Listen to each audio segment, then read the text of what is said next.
Sunita Williams வந்துட்டாங்களா அப்படின்னு தேடும்போது பின்னாடி புட்ச் வில்மோர் நானும் இருக்கிறேங்க, என்னை பத்தி கொஞ்சம் சிந்திங்க அப்படின்ற மாதிரி ரெண்டு பேருமே ரொம்ப சேஃபா வந்து இறங்கிட்டாங்க.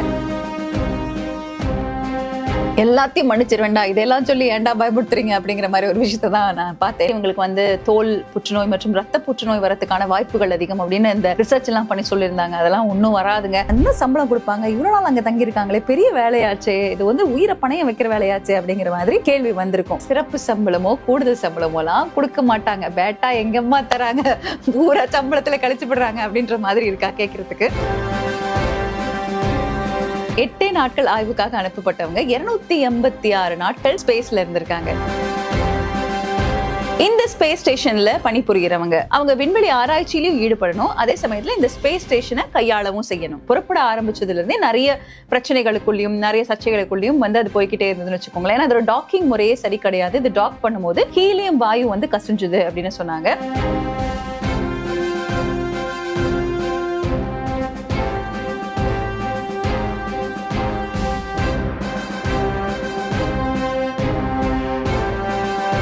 வணக்கம், வெல்கம் டு டோஷி டாக்ஸ். எல்லாருமே ரொம்ப ஆவலா காத்துட்டு இருந்த ஒரு விஷயம்னு பாத்துக்கிட்டீங்கன்னா, நம்ம ஊர்ல என்ன நடக்குது அப்படிங்கறது எல்லாத்தையும் தாண்டி, நம்ம ஊர்ல பஸ் வந்துச்சா, தண்ணி வந்துச்சா, அதெல்லாம் தாண்டி சுனிதா வில்லியம்ஸ் வந்துட்டாங்களா அப்படிங்கறத பத்தி தான் நம்ம எல்லாரும் யோசிச்சுட்டு இருந்தோம்ல. அந்த spacecraft, Dragon spacecraft, ஸ்பேஸ் எக்ஸோடைய அந்த ஸ்பேஸ் கிராஃப்ட் ஸ்பிளாஷ் டவுன் ஆயிடுச்சுங்க, எல்லாம் சேஃபா வந்துட்டாங்க. சுனிதா வில்லியம்ஸ் வந்துட்டாங்களா அப்படின்னு தேடும்போது பின்னாடி புட்ச் வில்மோர் நானும் இருக்கிறேங்க, என்னை பத்தி கொஞ்சம் சிந்திங்க அப்படின்ற மாதிரி ரெண்டு பேருமே ரொம்ப சேஃபா வந்து இறங்கிட்டாங்க அப்படிங்கிற அந்த செய்தி வந்ததுக்கு அப்புறம் தான் அப்பாடா அப்படின்னு தோணுச்சா. எனக்கும் அந்த மாதிரி நிறைய விஷயங்கள் தோணுச்சு. இந்திய வம்சாவளியை சேர்ந்த அமெரிக்க விண்வெளி வீராங்கனை சுனிதா வில்லியம்ஸ் அவர்கள், அவங்க கூடவே நிக் ஹேக் அப்படிங்கிற இன்னொரு US astronaut and Butch Wilmore அப்படிங்கிற யூஎஸ் ஆஸ்ட்ரோநாட் அண்ட் இவங்களோட சேர்த்து ரஷ்யாவை சேர்ந்த அலெக்சாண்டர் கர்ப்னவ் அப்படிங்கிறவங்க எல்லாருமே பாத்தீங்கன்னா இந்த ஸ்டார் லைனர் அப்படிங்கிற ஒரு ஸ்பேஸ் ஷிப்ல நம்மளுடைய இன்டர்நேஷனல் ஸ்பேஸ் ஸ்டேஷன், அதாவது நம்மளுடைய ஸ்பேஸ் ஸ்டேஷனுக்கு போயிட்டு ஒரு ஆய்வெல்லாம் பண்ணி அங்க என்ன மாதிரி ஃபங்க்ஷன்ஸ்லாம் நடக்குது அப்படிங்கிறத அடிக்கடி செக் பண்றதுக்காக நிறைய விண்வெளி வீரர்களை அங்க அனுப்புறது வந்து சகஜமான ஒன்று. இவங்க 4 பேரும் கடந்த ஜூன் மாதம் 5ஆம் தேதி 2024 அன்னைக்கு இந்த இன்டர்நேஷனல் ஸ்பேஸ் ஸ்டேஷனுக்கு போறாங்க. இவங்க சென்ற அந்த ஒரு ஸ்டார் லைனர் அப்படிங்கிற அந்த ஒரு ஸ்பேஸ் ஷிப்ல வந்து ஒரு கோளாறு ஏற்படுது. இவங்க அனுப்பி வைக்கப்பட்டது என்னவோ 8 நாள்ல ஆய்வு முடிச்சுட்டு அங்க இருக்கக்கூடிய பணிகள்லாம் எப்படி நடக்குது அப்படிங்கறத பத்தி ரிப்போர்ட் ஒன்னு ரெடி பண்ணி அந்த ஃபங்க்ஷன்ஸ் எல்லாம் செக் பண்றதுக்காக இந்த 4 பேரும் அனுப்பப்படுறாங்க. பட் அங்க இருக்கக்கூடிய ஒரு தொழில்நுட்ப கோளாறு காரணமாக இந்த ஸ்டார் லைன் ஸ்பேஸ் ஷிப் மூலமாக அவங்க திரும்பி வர இயலாம போகுது. 8 நாட்கள் ஆய்வுக்காக அனுப்பப்பட்டவங்க 286 நாட்கள் ஸ்பேஸ்ல இருந்திருக்காங்க. நினைச்சு பார்க்கவே திக்கு திக்கு பக்கு பக்குங்குதுல. என்ன மாதிரி இந்த கிளாஸ்ட்ரோபோபிக் ஆள்களுக்கெல்லாம் வந்து எப்படா இது அப்படின்ற மாதிரி இருந்துச்சு. சில நேரங்கள் வந்து இப்படிப்பட்ட மனிதர்கள் அங்க எப்படி இருந்திருப்பாங்க அப்படின்னு யோசிக்கும் போதே எனக்கு ஹார்ட் எல்லாம் அப்படியே வெடிச்சிரும் அப்படின்ற ஒரு ஃபீல் இருக்கும். பட் ஸ்டில் இவ்வளவு மனதைரியத்தோட அவங்களோட ப்ரொஃபஷன் சார்ந்த ஒரு பேஷன் அண்ட் ஸ்பேஸ் சார்ந்த ஒரு லவ் இருக்கும் பட்சத்துல நிஜமாவே அவங்களுக்கு வந்து இந்த மாதிரி ஒரு ஜேர்னியை ரொம்ப அழகா ஹேண்டில் பண்ணக்கூடிய திறம் இருந்ததுனாலதான் இது பாசிபிள் அப்படிங்கிறதும் எனக்கு தோணுச்சு. இந்த ஸ்பேஸ் ஸ்டேஷன் எப்போ நிறுவப்பட்டது? International space station America, Europe union, Russia, Canada, Japan எல்லாருமே சேர்ந்து 1998 நவம்பர் 20ஆம் தேதி வந்து நிறுவுறாங்க. இந்த இன்டர்நேஷனல் ஸ்பேஸ் ஸ்டேஷன் நம்மளுடைய பூமியிலிருந்து 408 கிலோமீட்டர், அதாவது 254 மைல் தொலைவில் இருக்கு.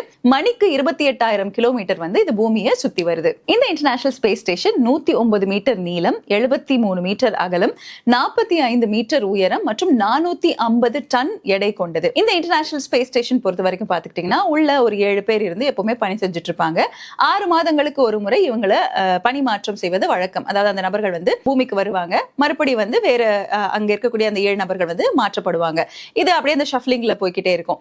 2011 இருந்து அமெரிக்காவோட நாசா என்ன பண்ணுது அப்படின்னு கேட்டீங்கன்னா, இனிமே ஸ்பேஸ் ஷிப் அனுப்ப போறது இல்ல அப்படின்னு சொல்லிட்டு அவங்க இந்த ஸ்பேஸ் ஷிப் அனுப்பக்கூடிய பணியை வந்து ஸ்டாப் பண்ணிட்டாங்க. அதற்கு பிறகு அமெரிக்காவோட ஸ்பேஸ் எக்ஸ் நிறுவனத்தின் டிராகன் ஸ்பேஸ் கிராஃப்ட் அண்ட் கூடவே பாத்துட்டீங்கன்னா ரஷ்யாவோட சோயூஸ் ஸ்பேஸ் கிராஃப்ட், இந்த 2 ஸ்பேஸ் கிராஃப்டும் தான் அடிக்கடி சென்று ஆய்வுகளை நடத்திட்டு வந்துட்டு இருந்துச்சு. இந்த இன்டர்நேஷனல் ஸ்பேஸ் ஸ்டேஷன்ல அங்க இருக்கக்கூடிய அணியை வழிநடத்துபவர்கள் பெரும்பாலும் விமானத்துல வேலை செஞ்சவங்களா இருப்பாங்க, அதாவது விமானத்தை இயக்கும் பணியை செஞ்சவங்களா இருப்பாங்க. அந்த மாதிரி போர் விமானத்தை இயக்கிய சுனிதா வில்லியம்ஸ் அவர்களுக்கு இந்த வாய்ப்பு கிடைக்குது. சுனிதா வில்லியம்ஸ் அவர்கள் பொறுத்த வரைக்கும் இந்த குழுவோட தளபதியாக, அதாவது இந்த டீமை வந்து லீட் பண்ணி போறவங்க செய்யக்கூடியவங்களாக செயல்படுறாங்க. இந்த ஸ்பேஸ் ஸ்டேஷன்ல பணிபுரியறவங்க அவங்க விண்வெளி ஆராய்ச்சியிலும் ஈடுபடணும், அதே சமயத்துல இந்த ஸ்பேஸ் ஸ்டேஷனை கையாளவும் செய்யணும். இந்த இன்டர்நேஷனல் ஸ்பேஸ் ஸ்டேஷன் பாத்துக்கிட்டீங்கன்னா 90 நிமிடத்துக்கு ஒரு முறை பூமியை சுற்றும். அப்ப பாத்துக்கிட்டீங்கன்னா குறைந்தபட்சம் ஒரு 24 மணி நேரத்துக்குள்ள 16 முறை சன்ரைஸ் அண்ட் சன்செட் பார்க்க முடியும். ஒரே நாள்ல 16 முறை சன்ரைஸ் அண்ட் சன்செட் பார்க்க முடியும். விண்வெளி பொறுத்த வரைக்கும் கிரீன்விச் மீன் டைம் தான் ஃபாலோ பண்ணப்படும். இந்த GMT டைம் தான் ஃபாலோ பண்ணுவாங்க. அதனால இங்கிலாந்துல எப்ப இரவோ அந்த இரவு 8 மணி நேரம் கண்டிப்பா இவங்க ஓய்வு எடுக்கணும். மற்ற நேரங்கள்ல 15 நிமிடத்திற்கு ஒரு முறை ஒவ்வொருத்தவங்களுக்கு வந்து ஒரு பணி வந்து அலோகேட் பண்ணப்படும். அந்த வேலையை வந்து அவங்க செய்யணும். ஒவ்வொரு 15 நிமிஷம் தனக்கு கொடுக்கக்கூடிய வேலையை முடிச்சிட்டாங்க அப்படின்னு கேட்டீங்கன்னா அவங்களுக்கான பிரைவேட் டைம் நிச்சயமா இருக்கும். நம்ம எல்லாருக்கும் ஒரு கேள்வி இருக்கும்ல, இவங்க வந்து எப்பவுமே ஸ்பேஸ்ல இருக்கனால 24 hours இவங்களோட வேலைகள் எப்படி இருக்கும் அப்படிங்கிற ஒரு பதட்டம் நம்ம எல்லாருக்குள்ளயும் வரும். பட் அவங்களுக்கான பிரைவேட் டைம் நிச்சயமா இருக்கு. இதுல என்னன்னா ஸ்பேஸ் ஸ்டேஷன்ல இன்டர்நெட் ஃபெசிலிட்டிஸ் எல்லாம் இருக்கிறதுனால அவங்களுக்கு பிடித்த படங்கள் பாக்குறது, அவங்க ஃபேமிலி கூட வீடியோ கால் பேசுறது, கால்ஸ் பேசுறது, அவங்களுக்கு தேவையான என்டர்டைன்மெண்ட் வந்து பொழுதுபோக்கு அம்சங்களை அவங்களால செஞ்சுக்க முடியும். புத்தகங்கள் வாசிக்கிறது அப்படிங்கிறது அவங்களோட மைண்ட் ஸ்பேஸ்க்கு ஏத்த மாதிரி விஷயங்கள்ல அவங்கள ஆக்கிபை பண்ணிக்கலாம். விண்வெளி பொறுத்த வரைக்கும், அதாவது இந்த ஸ்பேஸ் ஸ்டேஷன் பொறுத்த வரைக்கும் 2 பிரச்சனை தான். ஒண்ணு என்ன அப்படின்னு பாத்துக்கிட்டீங்கன்னா இந்த விண்கல் அப்படின்னு சொல்லக்கூடிய இந்த மெட்டியோரைட் வருது. 2வது பிரச்சனை என்ன அப்படின்னு கேட்டீங்கன்னா, இதுக்கு முன்னாடி நம்மளுடைய விண்வெளிக்கு அனுப்பப்பட்ட செயற்கைக்கோளுடைய உதிரி பாகங்கள் அங்கங்க அப்படியே மிதந்துகிட்டு இருக்கும். கிட்டத்தட்ட நம்ம வந்து வண்டி ரோட்ல டிராபிக்ல ஓட்டுற மாதிரி தான். சிறுதம்பி படத்துல வரும்ல, 2 லாரிக்கு நடுவுல அப்படியே பூந்து போயிடலாம்னு பார்த்தேன் அப்படின்னு நம்ம நினைப்போம்ல, அந்த மாதிரி அந்த உதிரி பாகங்கள் வந்து முன்னாடி ஸ்பேஸ் ஸ்டேஷன் நோக்கி வந்துச்சு அப்படின்னா கொஞ்சம் டைவர்ட் பண்ணி அந்த ஸ்பேஸ் ஸ்டேஷனை சரியா எந்த விபத்தும் நேர்ந்துடாம இயக்கக்கூடிய இந்த பணி. சோ இந்த 2 பணியை செய்யக்கூடியவங்களாக இவங்க அந்த ஸ்பேஸ் ஸ்டேஷன்ல இருப்பாங்க. சுனிதா வில்லியம்ஸ் இந்த பணியை தான் செஞ்சுட்டு இருந்தாங்க. விண்கலம் பொறுத்த வரைக்கும் தானியங்கி முறையில, அதாவது சொல்லுவாங்கல்ல ஆட்டோ பைலட் மோட்லயும், அதே சமயத்துல நம்ம மனிதர்களால இயக்கப்படக்கூடிய மேனுவல் மோட்லயும் நம்மளால ஆப்ரேட் பண்ண முடியும். இந்த ஸ்டார் லைனர் பொறுத்த வரைக்கும், இந்த ஸ்டார் லைனர் இங்க இருந்து அப்படியே ஸ்பேஸ் ஷிப் டிராவல் ஆகி போயிட்டு அங்க இருக்கக்கூடிய இந்த இன்டர்நேஷனல் ஸ்பேஸ் ஸ்டேஷனோட டாக்கிங் அப்படின்னு சொல்லுவாங்க. அதாவது தன்னை இணைத்து கொண்டு அங்க இருக்கக்கூடிய ஆய்வுகள்லாம் மேற்கொண்டு மறுபடி நம்மளோட பூமியை நோக்கி வரணும். இந்த ஸ்டார் லைனர் புறப்பட ஆரம்பிச்சதுல இருந்தே நிறைய பிரச்சனைகளுக்குள்ளயும் நிறைய சர்ச்சைகளுக்குள்ளயும் வந்து அது போய்கிட்டே இருந்ததுன்னு வச்சுக்கோங்களேன். ஏன்னா அதோட டாக்கிங் முறையே சரி கிடையாது. இது டாக் பண்ணும்போது ஹீலியம் வாயு வந்து கசிஞ்சுது அப்படின்னு சொன்னாங்க. சோ அந்த ஹீலியம் வாயு கசிவு இருக்கும் பொழுது மறுபடி நம்ம பூமிக்கு திரும்பினோம் அப்படின்னா அது பிரச்சனை ஆகும் அப்படின்ற ஒரு காரணத்தினால சுனிதா வில்லியம்ஸும் புட்ச் வில்மோர் அவர்களும் அங்கேயே ஸ்டே பண்ணிட்டாங்க. அதாவது ஸ்பேஸ் ஸ்டேஷன்ல தங்க வேண்டிய ஒரு சூழல் ஆயிடுச்சு. கிட்டத்தட்ட 286 நாட்கள் அங்கே தங்கி இருந்ததுனால அவங்கள சரியான முறையில பாதுகாப்போட கூட்டிட்டு வரணும் அப்படின்னு இப்போ ஸ்பேஸ் எக்ஸ் மூலமாக சென்ற இந்த டிராகன் விண்கலம் வந்து அவங்கள பாதுகாப்பான முறையில கூட்டிட்டு வந்திருக்காங்க. அமெரிக்காவோட ஸ்பேஸ் ஷிப் இந்த விண்வெளி ஓடத்துல எப்பவுமே அமெரிக்கர்கள் மட்டும் இல்லாம அதர் கண்ட்ரி அஸ்ட்ரோநாட்ஸ் கூட டிராவல் பண்ணலாம். அப்படிதான் நம்மளுடைய நாட்டுடைய பெருமையான கல்பனா சாவ்லா அவர்கள் டிராவல் பண்ணினாங்க. பட் அன்பார்ச்சுனேட்லி அவங்க திரும்பி வரும்போது மரணித்த காரணத்தினால அன்றிலிருந்து இந்த ஒரு விண்கலம் வந்து சரியாக செயல்படுறது இல்லை அப்படிங்கிற அந்த பிளான் வந்து நிறுத்தி வைக்கப்பட்டது. ரஷ்யாவுடைய சோயூஸ் விண்கலம் தான் அதற்கப்புறமாக ரஷ்ய நாட்டினர், அமெரிக்க நாட்டினர், வேற எந்த நாட்டினராகட்டும் நீங்க வந்து ஸ்பேஸ்க்கு டிராவல் பண்ணணும், ஸ்பேஸ் ஸ்டேஷனுக்கு டிராவல் பண்ணணும் அப்படின்னா இந்த விண்கலத்தின் மூலமாக பயணிக்கலாம் அப்படின்னு ரஷ்ய நாட்டுல இருந்து தான் அதற்கப்புறமாக எல்லாருமே சென்றுகிட்டு இருந்தாங்க. இன்டர்நேஷனல் ஸ்பேஸ் ஸ்டேஷன்ல கிட்டத்தட்ட 9 மாதங்களுக்கு மேல தங்கி இருக்கக்கூடிய சுனிதா வில்லியம்ஸ் மற்றும் புட்ச் வில்மோர் அவர்களுடைய வருவாய் எந்த அளவுக்கு இருக்கும் அப்படிங்கிற ஒரு கேள்வி. அதாவது என்ன சம்பளம் கொடுப்பாங்க, இவ்வளவு நாள் அங்க தங்கி இருக்காங்களே, பெரிய வேலையாச்சே, இது வந்து உயிரை பணையம் வைக்கிற வேலையாச்சே அப்படிங்கிற மாதிரி எல்லாருக்குள்ளயும் ஒரு கேள்வி வந்திருக்கும். நமக்கும் வந்து இன்னொரு ப்ரொஃபஷன்ல எப்படி சம்பளம் கொடுப்பாங்க அப்படிங்கிற ஒரு கொஸ்டின் எல்லாம் வந்திருக்கும்ல. அங்கதான் வச்சாங்க பாரு ஷாக்கு அப்படிங்கிற மாதிரி நாசாவுடைய ரிட்டையர்டு விண்வெளி வீரர் ஒருத்தவங்க கிட்ட கேட்டிருக்காங்க, கேடி அப்படிங்கிறவங்க கிட்ட கேட்டிருக்காங்க. யூஸ்வலா இந்த மாதிரி அங்க ஸ்பேஸ் ஸ்டேஷனுக்கு போய் ஆராய்ச்சியில ஈடுபடுறவங்க அங்கே தங்க வேண்டிய ஒரு சூழல் ஏற்பட்டுருது. கிட்டத்தட்ட வந்து நம்ம ஓவர் டைம் மாதிரி தானே, ஆஃபீஸ்ல ஓவர் டைம் பார்த்தா எக்ஸ்ட்ரா சம்பளம் கொடுப்பாங்களா, அந்த மாதிரி ஏதாவது கொடுப்பாங்களா அப்படின்னு சொல்லி அவர்கிட்ட கேட்டிருக்காங்க. அவர் என்ன சொல்லியிருக்காரு அப்படின்னு கேட்டீங்கன்னா, ரொம்ப ரொம்ப ரொம்ப திங்க் பண்ணாதீங்க, இருங்க உங்க விவரத்தை சொல்றேன் அப்படின்னு சொல்லிட்டு ஒண்ணு சொல்லியிருக்காரு. நாசா மூலமா ஒருத்தர் அங்க ஒரு ஆராய்ச்சிக்கு போறாங்க அப்படின்னு பாத்துக்கிட்டீங்கன்னா அவங்க அங்கேயே தங்க வேண்டிய சூழல் ஏற்பட்டாலோ இல்ல வந்து கூடுதல் நேரம் வேலை செய்யக்கூடிய ஒரு சூழல் ஏற்பட்டாலோ சிறப்பு சம்பளமோ கூடுதல் சம்பளமோ எல்லாம் கொடுக்க மாட்டாங்க. பேட்டா எங்கம்மா தராங்க, பூரா சம்பளத்துல கழிச்சு விடுறாங்க அப்படின்ற மாதிரி இருக்கா கேட்கறதுக்கு. நாசால வேலை செய்யறவங்க எல்லாருமே ஃபெடரல் எம்ப்ளாயிஸ் மாதிரி தான். எப்படி வந்து நீங்க ஒரு எம்ப்ளாய்க்கு நம்ம ஊர்ல இருந்து ஒரு அவுட் ஆஃப் ஸ்டேஷனுக்கு வேலைக்கு அனுப்புறாங்க அப்படின்னா அது வந்து ஒரு ட்ரிப் ஆகத்தான் கருதப்படும். இந்த ட்ரிப்ல வந்து உங்களுக்கான ஸ்டே, உங்களுக்கான ஃபுட் எல்லாம் கொடுப்பாங்கல்ல, அந்த மாதிரி ஸ்பேஸ் ஸ்டேஷன்ல உங்களுக்கு தங்கறதுக்கு நாங்க இடம் கொடுத்துட்டோம், அப்புறம் உங்களோட உணவுக்கான செலவுகளை நாங்க பார்த்துப்போம். மத்தபடி மேப்படி எல்லாம் கேட்டீங்கன்னு வச்சுக்கோங்களேன், நீங்க கூடுதலா தங்க வேண்டிய காலகட்டம் ஏற்பட்டுச்சுன்னா. ஏன்னா இந்த கேடி அப்படிங்கிறவர் வந்து ஆஸ்ட்ரோநாட், அதாவது ரிட்டையர்ட் ஆஸ்ட்ரோநாட் பாத்துக்கிட்டீங்கன்னா ஒரு 159 days ஏற்கனவே அவர் தங்க வேண்டிய ஒரு சூழல் ஏற்பட்டிருந்திருக்கு ஸ்பேஸ் ஸ்டேஷன்ல. அந்த ஒரு சூழலுக்கு இழப்பீடு தொகை ஒண்ணு கொடுப்பாங்களாம். அந்த இழப்பீடு தொகை என்னன்னு கேட்டீங்கன்னா, ஒரு நாளைக்கு $4 அப்படின்னாதீங்க.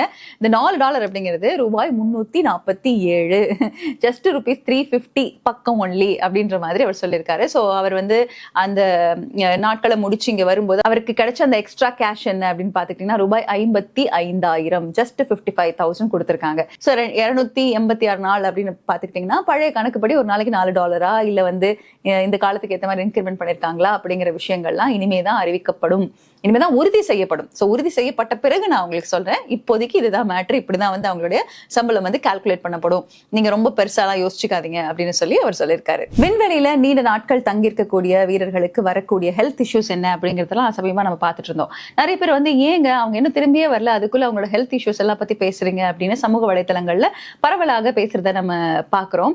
பட் ஒரு சயின்ஸ் விஷயங்கள்னு வரும்பொழுது டெஃபினட்டா மக்களுக்கு அதை பத்தின ஒரு அவேர்னஸ் வரணும் அப்படிங்கிறது ஒரு பக்கம். எனக்கு இன்னொரு பக்கம் என்ன தோணுச்சு அப்படின்னு கேட்டீங்கன்னா, எப்பவுமே இந்த மாதிரி விண்வெளிக்கு போயிட்டு ஒரு பெரிய பிரச்சனைகள்ல இருந்து மீண்டு வந்த நபர்களை பாக்குறதுக்கோ வாழ்த்து சொல்லவோ இல்ல வந்து அவங்களுக்கு கால் பண்ணவோ இப்படி நிறைய பேர் முயற்சிப்பாங்க.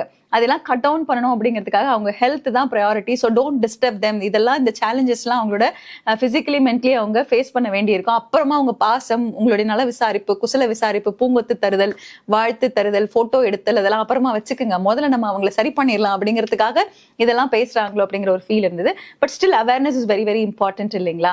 பூமியில இருக்கும்போது இந்த புவியீர்ப்பு விசை, அதாவது இந்த கிராவிடேஷனல் ஃபோர்ஸ் காரணமாக நம்ம மனிதனுடைய முதுகெலும்பு வந்து ஒரு எஸ் வடிவத்துல இருக்கும். இதுவே நீங்க வந்து ஸ்பேஸ்க்கு டிராவல் பண்ணிட்டீங்க அப்படின்னா கண்டிப்பா கிராவிடேஷனல் ஃபோர்ஸ் வந்து நம்ம ஆப்போசிட்டா இருக்கிறோம்ல, அதாவது இந்த கிராவிட்டி இல்லாத நிலையில இருக்கும் பொழுது நம்மளுடைய முதுகெலும்பு என்ன ஆகும்னு கேட்டீங்கன்னா இந்த எஸ் ஷேப்ல இல்லாம அது ஸ்ட்ரெயிட் ஆயிடும். ஸோ நீங்க பூமியில இருக்கிறதுக்கும் ஸ்பேஸ்ல இருக்கும் பொழுதும் உங்க உயரத்திலே மாறுபாடு ஏற்படும். ஸோ பேஸா எந்த விஷயத்த நம்ம சேஞ்ச் பண்ண முடியாதுன்னு நினைச்சிட்டு இருக்கோமோ அந்த விஷயத்திலே ஒரு மிகப்பெரிய சேஞ்ச் ஏற்படும். அதே போல உணவு எல்லாமே இங்க இருந்து தான் அனுப்பப்படும், சூடு செஞ்சு தான் சாப்பிட்டுக்கணும். ஸோ இந்த ரெடி டு ஈட் ஃபுட்ல இருக்கக்கூடிய நியூட்ரியன்ஸ் எப்படி இருக்கும், அவங்களோட பாடிக்கான விஷயங்கள் எந்த மாதிரி இருக்கும் அப்படிங்கறதெல்லாம் நம்ம அனுப்பக்கூடிய உணவுகள்ல தான் இருக்கு, அவங்க எடுத்துக்கொள்ளக்கூடிய உணவுல தான் இருக்கு. இன்னொரு மிகப்பெரிய சவால் என்ன அப்படின்னு கேட்டீங்கன்னா, இந்த கிராவிட்டி, நம்ம பூமியோட கிராவிடேஷனல் ஃபோர்ஸ் மூலமாக நம்மளோட ரத்த ஓட்டம் எப்பவுமே பாத்துக்கிட்டீங்கன்னா நம்மளுடைய உடல்ல கால் நோக்கி பாயுது இல்லையா? அதனாலதான் வந்து அப்பப்போ சொல்லுவாங்க கால்களை உயர்த்தி சில நேரம் வச்சு எக்ஸசைஸ் பண்ணுங்க, அது வந்து உங்களோட லிவருக்கு, உங்களோட கிட்னி ஃபங்க்ஷனுக்கு, உங்களோட பிரெயின் அண்ட் ஹார்ட் ஃபங்க்ஷனுக்கு ரொம்ப நல்லது அப்படின்னு சொல்லிட்டு டாக்டர்ஸ் எப்பவுமே கால் வந்து நம்ம உயர்த்தி வச்சு பண்ணக்கூடிய எக்ஸசைஸை சஜஸ்ட் பண்ணுவாங்க. ஏன்னா நம்மளோட இதயத்துக்கு சீரான அளவுக்கு ரத்த ஓட்டம் செல்லணும் அப்படிங்கிறதுனால.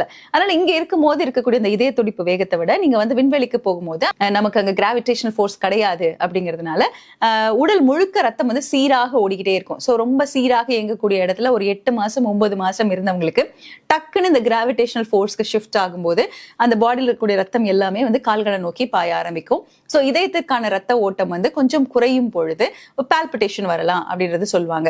இதுல இன்னொரு முக்கியமான விஷயம், நீங்க ஸ்பேஸுக்கு போன உடனேயே, ஏன்னா இங்க வந்து நார்மலா ரத்த ஓட்டம் கால்களுக்கு, அதாவது நம்மளுடைய கால்களுக்கு வேகமாக போகுது இல்லையா, அதாவது கீழ் நோக்கி வேகமாக போகுது. ஸ்பேஸுக்கு போறோன்னா கீழே இருந்து மேல் நோக்கி எல்லா ரத்தமும் சீராக பாயறதுக்காக முயற்சி பண்ணும். அப்ப அந்த டைம்ல என்ன பண்ணுவோம்னா, அந்த ரத்தத்தோட ஃபோர்ஸ்னால நீங்க போய் கொஞ்ச நாள் வரக்கூடிய சில பிரச்சனைகள், ஸ்பேஸ் ஸ்டேஷனுக்கு போன உடனே வரக்கூடிய பிரச்சனைகள் வந்து கொஞ்சம் பிறழ்வு, அதாவது கொஞ்சம் அந்த வேகமான பிளட் ஃப்ளோனால உங்களுக்கு பிறழ்வு ஏற்படும். அண்ட் கூடவே வந்து உங்களுக்கு வந்து கொஞ்சம் ஸ்லீப் டிஸார்டர்ஸ் இருக்கலாம், தலைவலி இருக்கலாம், வாந்தி மயக்கம் ஏற்படலாம். அதனாலதான் நம்ம டிராவல் பண்ணும்போது, எஸ்பெஷலி பிளெயின்ல டிராவல் பண்ணும்போதோ இல்ல நம்ம வந்து கொஞ்சம் உயரம் நோக்கி நம்ம செல்லும் பொழுதோ நமக்கு வரக்கூடிய அந்த நாசியேட்டிங் ஃபீலிங் இருக்குல்ல, அது அவங்களுக்கு கொஞ்சம் அதிகமா இருக்கும். இந்த சவால்கள், சிக்கல்கள் எல்லாத்தையுமே கடந்து ஓரளவுக்கு அவங்களோட உடல்நிலை சீராக இருக்கும். அதுவும் 9 மாதம் சீரான நிலையில இருந்துட்டு மறுபடி பூமிக்கு வரும்பொழுது இந்த சர்க்கம்ஸ்டன்சஸ்க்கு அவங்க அடாப்ட் பண்ணிக்கிறதுக்கு கொஞ்சம் டைம் ஆகும். அப்படின்றதுனாலதான் டாக்டர்ஸ் அட்வைஸ் பண்ணிருக்காங்க, ஃபுல்லி பிசிக்கலி மென்டலி அவங்க சரியானதுக்கு அப்புறமா நம்ம வந்து மற்ற விஷயங்கள் எல்லாத்தையும் பார்க்கலாம். ஃபர்ஸ்ட் விஷயம் வந்து to take care of them அப்படிங்கிறது தான் அனௌன்ஸ் பண்ணிருக்காங்க. இந்த ஸ்பேஸ் ஸ்டேஷன் முழுக்க காற்று நிரப்பப்பட்டிருக்கும். காற்று முழுக்க முழுக்க ஆக்சிஜனா இருந்தாலும் நம்மளால வாழ முடியாது. ஏன்னா 20 to 21% ஆஃப் ஆக்சிஜன் போதுமானதாக இருக்கும். ஸோ அப்படிப்பட்ட ஒரு இடமாக அதை மாற்றுவதற்காக தான் அப்பப்போ வந்து நைட்ரஜன் அனுப்பப்படும். அதே போல நம்ம உடல்ல இருந்து வெளியேறக்கூடிய பல வாயுக்கள் என்ன பண்ணும் அப்படின்னு கேட்டீங்கன்னா காற்றோட தான் கலந்திருக்கும். ஸோ அந்த வாயுக்களை ரிலீஸ் பண்ணிட்டு மறுபடியும் அதுல நைட்ரஜன் ஃபில் பண்ணக்கூடிய வேலையை தான் இங்க இருந்து செல்லக்கூடிய விண்கலங்கள், இங்க இருந்து செல்லக்கூடிய ஸ்பேஸ் ஷிப் எல்லாமே பண்ணிக்கிட்டு இருந்துச்சு.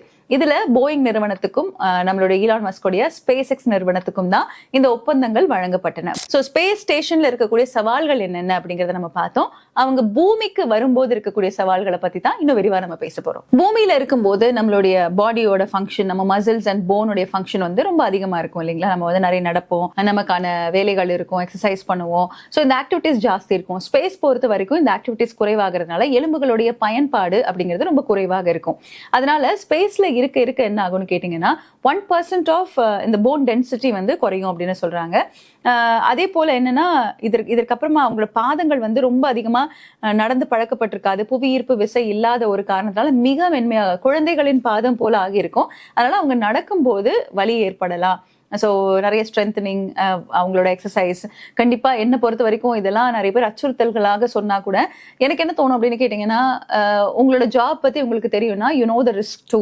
ஸோ டெஃபினெட்லி இதுக்கப்புறம் ரெக்கவர் ஆகி வர்றது அப்படிங்கிறது அவங்க ஆல்ரெடி அவங்களோட மைண்ட்ல அவங்களோட ஸ்திரத்துல இருக்கக்கூடிய ஒன்றாகத்தான் இருக்கும். ஸோ நம்ம தான் இதை பத்தி ரொம்ப இப்படியா அப்படியா அப்படி போச்சான் இப்படி போச்சான்னு பேசிட்டு இருப்போம். அவங்க ஆமா I need my time, I recover and I give a come back அப்படின்னு சொல்லியிருக்காங்க. ஆல்ரெடி கம் பேக் தான் சொல்லணும். ஸோ வெல்கம் ஹோம் அப்படிங்கிறது தான் மறுபடியும் சொல்லணும்னு நினைக்கிறேன். நான் எல்லாத்தையும் மன்னிச்சிருவேண்டா, இதெல்லாம் சொல்லி ஏன்டா பயப்படுத்துறீங்க அப்படிங்கிற மாதிரி ஒரு விஷயத்த தான் நான் பார்த்தேன். என்னன்னா நம்ம விண்வெளியில் இருக்கும்போது இந்த கதிர் வீச்சு அதிகமாக இருக்கும்ல, காஸ்மிக் ரேடியேஷன்ல நம்ம அதிகமாக எக்ஸ்போஸ் ஆயிருப்போம்.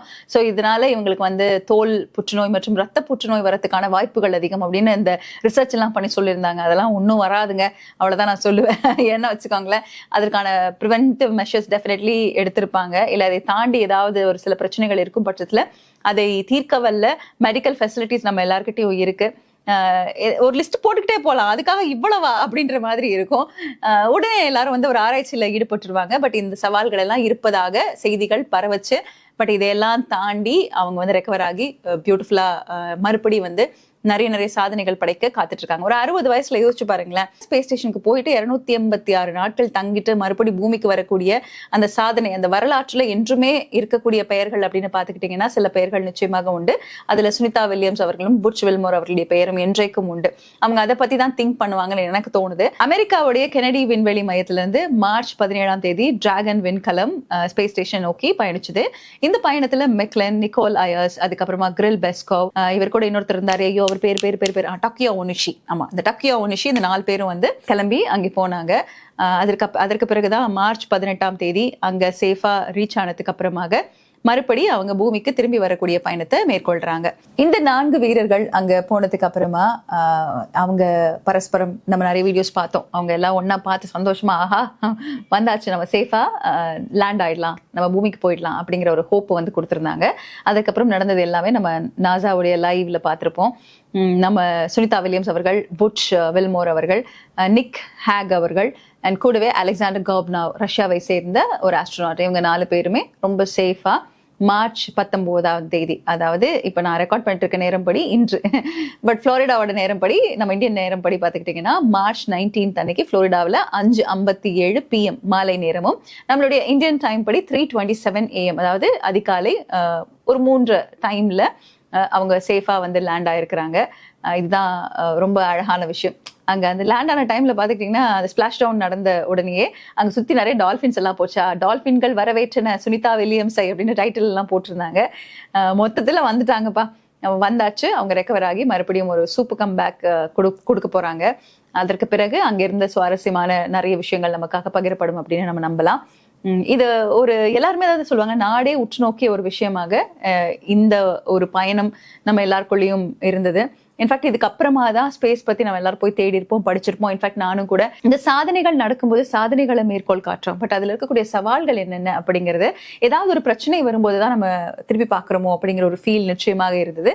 ஸோ ஒவ்வொரு விஷயத்த பத்தியும் ஒரு டீட்டெயில்டான பார்வைக்காக நிறைய விவாதிக்கப்பட்ட ஒரு நியூஸ் அப்படின்னு பார்த்துக்கிட்டிங்கன்னா, சமீபத்தில் சுனிதா வில்லியம்ஸ் அவர்களுடைய இந்த ஒரு ஜேர்னி அப்படின்றதுல மாற்று கருத்து இல்லை. மொத்தத்தில் சேஃபாக வந்துட்டாங்க, அவ்வளோதாங்க சொல்லணும்.